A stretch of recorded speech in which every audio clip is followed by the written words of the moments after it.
अध्याय 24। भगवान शिव की आज्ञा से सप्तऋषियों का देवी पार्वती के आश्रम पर जा उनके शिव विषयक अनुराग की परीक्षा करना और भगवान को सब वृतांत बताकर स्वर्ग को जाना। श्री ब्रह्मा जी कहते हैं, देवताओं के अपने आश्रम पे चले जाने पर मां पार्वती के तप की परीक्षा के लिए भगवान शंकर समाधिस्थ हो गए। वे स्वयं अपने आप में ही अपने ही परातत्पर स्वस्थ माया रहित तथा उपद्रव शून्य स्वरूप का चिंतन करने लगे। उनका ध्येय वास्तु के रूप में साक्षात भगवान महेश्वर ही विराजमान है। उनकी गति का किसी को ज्ञान नहीं होता। वे भगवान वृषभध्वज ही सबके सृष्टा परमेश्वर हैं। तात उन दिनों देवी पार्वती बड़ी भारी तपस्या कर रही थी। उस तपस्या से रुद्रदेव भी बड़े विस्मय में पड़ गए।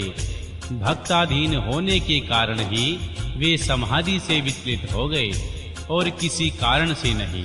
तदनंतर सृष्टिकर्ता हर ने वशिष्ठ आदि सप्तऋषियों का स्मरण किया। उनके स्मरण करते ही वे सातों ऋषि शीघ्र वहां आ पहुंचे। उनके मुख पर प्रसन्नता छा रही थी तथा वे सब के सब अपने सौभाग्य की अधिक सराहना कर रहे थे। उन्हें आया देख भगवान शिव के नेत्र प्रसन्नता से प्रफुल्ल हो कमल के समान खिल उठे और वे हंसते हुए बोले, सप्तऋषियों, तुम सब लोग मेरे हितकारी तथा संपूर्ण वस्तुओं के ज्ञान में निपुण हो, अतः शीघ्र मेरी बात सुनो।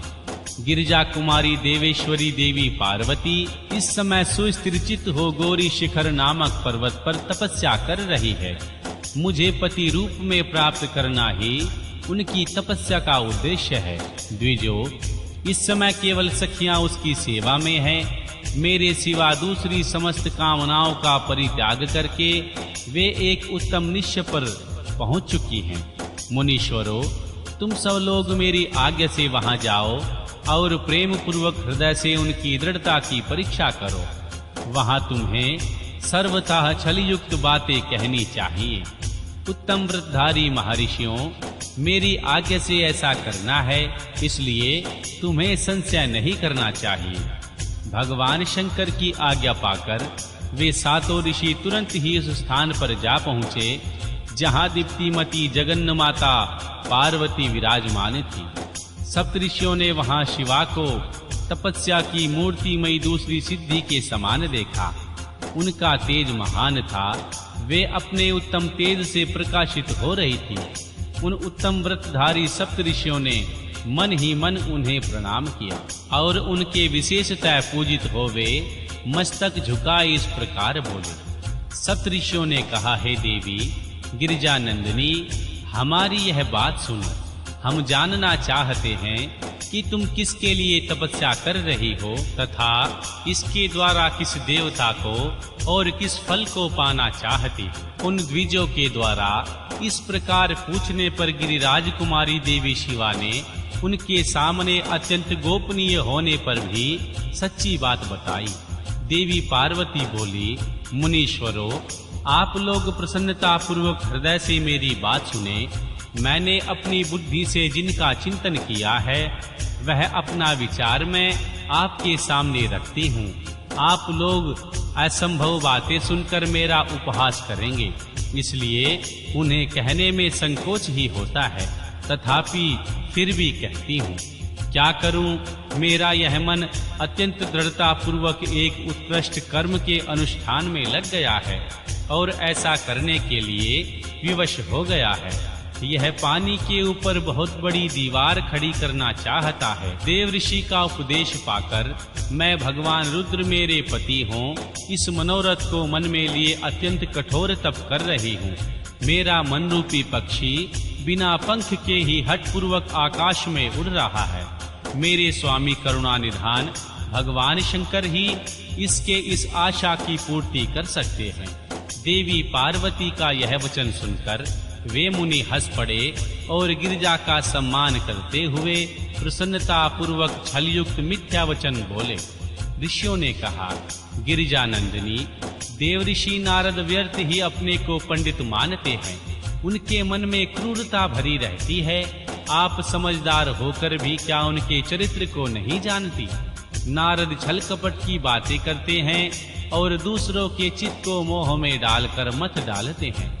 उनकी बातें सुनने में सर्वथा हानि ही होती है।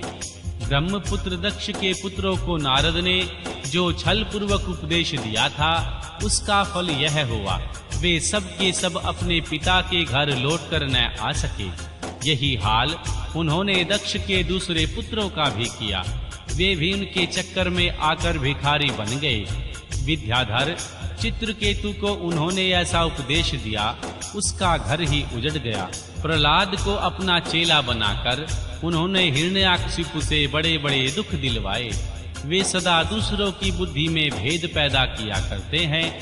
नारद मुनि कानों को पसंद आने वाली अपनी जिस विद्या से जिसको सुना देते हैं, वही अपना घर छोड़कर तत्काल भीख मांगने वाला हो जाता है।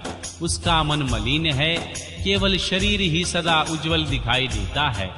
हम उन्हें विशेष रूप से जानते हैं क्योंकि उनके साथ रहते हैं। उनका उपदेश पाकर बड़े-बड़े विद्वानों द्वारा सम्मानित होने वाली तुम भी व्यर्थ ही भुलावे में आ गई और मूर्ख बनकर दुष्कर तपस्या करने लगी। बाले, तुम जिनके लिए यह भारी तपस्या कर रही हो, वे रुद्र सदा उदासीन निर्विकार तथा काम के शत्रु हैं, इसमें संशय नहीं है। वे अमंगलिक वस्तुओं से युक्त शरीर धारण करते हैं, लज्जा को तिलांजलि दे चुके हैं। उनका न कहीं घर है न कहीं द्वार है। वे किस कुल में उत्पन्न हुए हैं, इसका भी किसी को पता नहीं है। कुत्सित वेश धारण किए भूतों तथा प्रेतों के आदि के साथ नंग धड़ंग हो शूल धारण किए घूमते हैं। धूर्त नारद ने अपनी माया से तुम्हें सारे विज्ञान को नष्ट कर दिया है। युक्ति से तुम्हें मोह लिया है और तुमसे तप करवाया है। देवेश्वरी, गिरिजानंदिनी, तुम ही विचार करो कि ऐसे वर को पाकर तुम्हें क्या सुख मिलेगा। पहले रुद्र ने बुद्धि से खूब सोच विचार कर साध्वी सती से विवाह किया, परंतु वे ऐसे मूढ़ हैं कि कुछ दिन भी उनका विवाह निभा न सके। उस बेचारी को वैसे ही दोष देकर उन्होंने त्याग दिया और स्वयं स्वतंत्र हो निष्कल और शोक रहित स्वरूप का ध्यान करते हुए उसी में सुखपूर्वक रम गए। देवी, जो सदा अकेले रहने वाले शांत संग्रहित और अद्वितीय हैं, उनके साथ किसी स्त्री का निर्वाह कैसे होगा?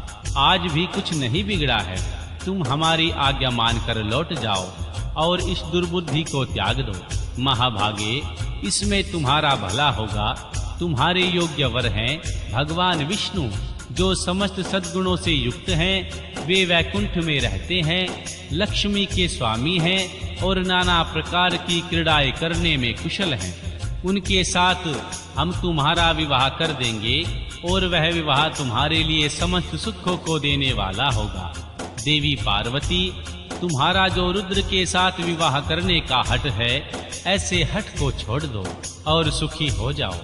श्री ब्रह्मा जी कहते हैं, हे नारद, उनकी ऐसी बात सुनकर जगदम्बिका माँ पार्वती हंस पड़ी और पुनः उन ज्ञान विशारद मुनियों से बोली।